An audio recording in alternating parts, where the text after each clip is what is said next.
নমস্কার বন্ধুরা, আমি সাহিল। আজ তোমাদের জন্য নিয়ে এসেছি আরও একটি নতুন এবং গুরুত্বপূর্ণ চাকরির আপডেট। তো অবশ্যই তোমরা যারা আমার চ্যানেলে নতুন প্রথমবার ভিডিওটি দেখছো, চ্যানেলটিকে সাবস্ক্রাইব করে দিও। আর যদি ভিডিওটি ভালো লাগে থাকে অবশ্যই ভিডিওটিকে একটা লাইক করে দিও।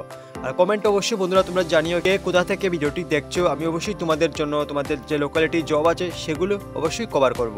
তো চলো বেশি দেরি না করে এখন শুরু করি আজকের এই আপডেটটা। আজকের যে আপডেটটা বেরিয়েছে বন্ধুরা, সেটা বেরিয়েছে government of India, ministry of railways recruitment boards থেকে। এখানে বলা হয়েছে technical popular categories under graduate notice regarding tentative schedule of computer based test for the posts on non technical popular categories under graduate.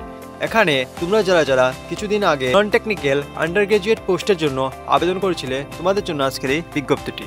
এখানে বলা হয়েছে তোমাদের যে exam ডেটটা হবে সেটার সম্বন্ধে এখানে আপডেটটা দেওয়া হয়েছে।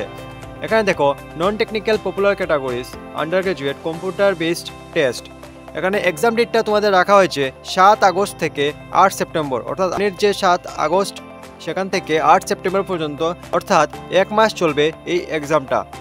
এখানে বলা হয়েছে দেখো, the link of viewing the exam city and dates and downloading of travel authority for SC/ST candidates will be made lives 10 days period of the exam date on the official website of all RRBs। অর্থাৎ বলা হয়েছে তোমরা যারা এখানে non technical popular ক্যাটাগরিতে আবেদন করেছিলে, তোমাদের যে এখানে এক্সাম ডেট এবং তোমাদের যে সিটিটা দেখা যাবে সেটা হবে এক্সামে ঠিক 10 দিন আগে থেকে।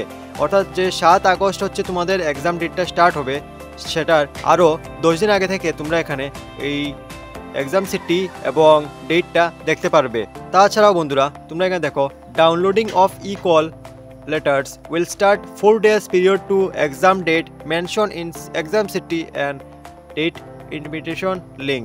অর্থাৎ তোমরা যে 10 দিন আগে যেই ডেটটা এবং এক্সাম সিটিটা দেখবে, তোমাদের যে তারিখে তোমাদের এক্সামটা পড়বে এবং যেই জায়গায় পড়বে তার ঠিক 4 দিন আগে তোমরা এখানে অ্যাডমিট কার্ড, অর্থাৎ তোমরা যে অ্যাডমিট কার্ডটা থাকে সেটা ডাউনলোড করতে পারবে। এখানে আরও বলা হয়েছে বন্ধুরা, তোমরা দেখো, other link biometric authentication of candidates will be done in the exam centre period to entry in the exam hall. Candidates are required to bring their original Aadhaar card and print out of verified Aadhaar. Candidates are advised to authenticate their identification through other verification, if not done already, by logging in with their candidates at www.rrbapply.government.in to facilitate smooth entry into the examination center। অর্থাৎ তোমরা এখানে যারা exam দিতে যাবে, তোমাদের এখানে অবশ্যই আধার কার্ডটা নিয়ে যেতে হবে, কারণ আধারের উপর বেস করেই তোমাদের পুরো এক্সামটা এখানে কন্ডাক্ট করানো হয়েছে। তোমাদের এখানে আধার অথেন্টিকেশনের মাধ্যমে এন্ট্রি দেওয়া হবে। তো অবশ্যই তোমরা যারা আধার কার্ড নিয়ে যাবে, তোমাদের এখানে এন্ট্রি দেওয়া হবে।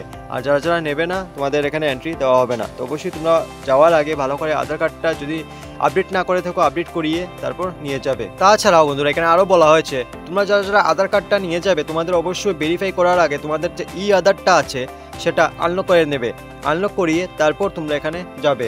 এখানে আরও বলা হয়েছে, candidate are advise to refer only the official websites of RRB for latest updates on the requirement process. Please do not be misled by unauthenticated sources। অর্থাৎ তোমরা যারা বিভিন্ন সোর্সের মাধ্যমে অথবা বিভিন্ন জায়গা থেকে শুনতে পাও যে টাকার মাধ্যমে তোমাদের এখানে সরাসরি বলা হয়েছে তোমাদের এখানে টাকার মাধ্যমে তোমাদের জব দেওয়া হবে, বা তোমাদের মেরিট লিস্ট আসার আগে তোমরা যদি টাকা দিয়ে দাও কাউকে, ভাববে তোমরা জব পেয়ে গেছো, এরকম করো না। এখানে তোমরা যারা আবেদন করেছো, তোমরা শুধুমাত্র RRBর উপর RRB ওয়েবসাইটে গিয়েই দেখতে পারবে সঠিক তথ্য দেখে, তারপর তোমরা এখানে প্রসেস অনুযায়ী এগিয়ে যাবে। কিন্তু তোমরা কোনো কোনো সোর্সের উপর ভিত্তি করে কোনো কিছু করবে না। তার সাথেও বলা হয়েছে দেখো, beware of touts who try to misguide candidates with fake promises of appointment for jobs on illegal consideration. RRB selections are based on computer based tests and requirement is based only on the merit of candidates। আগেও যে বললাম যে তোমাদের যদি কেউ বলে থাকে যে তোমরা টাকা দিয়ে দিলে তোমাদের জব হয়ে যাবে, সেটা একদম ভুল বন্ধুরা। তো তোমরা যারা ভাবছো টাকা দিয়ে তোমাদের চাকরি হয়ে যাবে, সেটা হবে না। তোমাদের এখানে সম্পূর্ণ পরীক্ষা নেওয়া হবে, সিবিটি টেস্ট নেওয়া হবে, সেটার উপর বেস করে মেরিট বানানো হবে। তোমাদের যদি মেরিটে নাম আসে তখনই তোমরা এখানে চাকরিটা পেয়ে যাবে। তো তোমরা এরকম যাদের দ্বারা মিসগাইড হচ্ছ, কোনো সময় এরকম করো না। অবশ্যই তোমরা আরআরবির উপর ভরসা রেখে আরআরবির সেকশনে গিয়ে সবসময় তোমরা নোটিশগুলো আপডেটগুলো দেখবে, তারপর এখানে প্রসেসগুলো এগিয়ে নিয়ে যাবে। তো আজকের জন্য অতটুকুই, আবার দেখা হবে আরেকটি নতুন এবং গুরুত্বপূর্ণ একটি আপডেট নিয়ে।